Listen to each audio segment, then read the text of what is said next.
провода, ток по рукам, телефон на все голоса говорит пока. Пора. И пальто на гвозде, шарф в рукаве и перчатки в карманах шепчут: подожди до утра, до утра.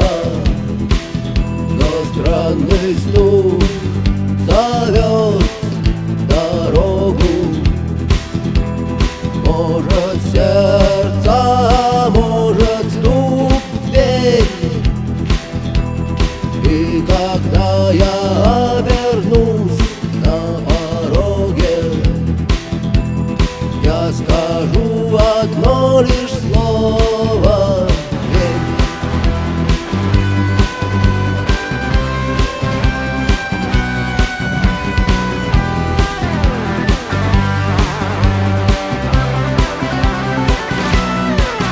И опять на вокзал, и опять к поездам, и опять проводник выдаст белье и чай.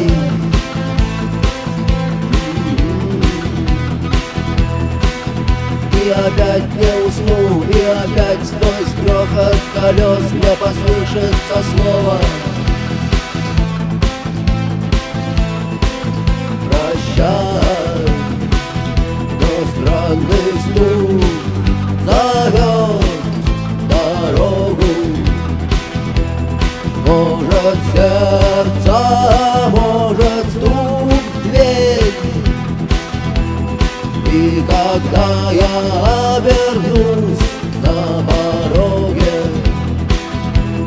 я скажу одно лишь слово: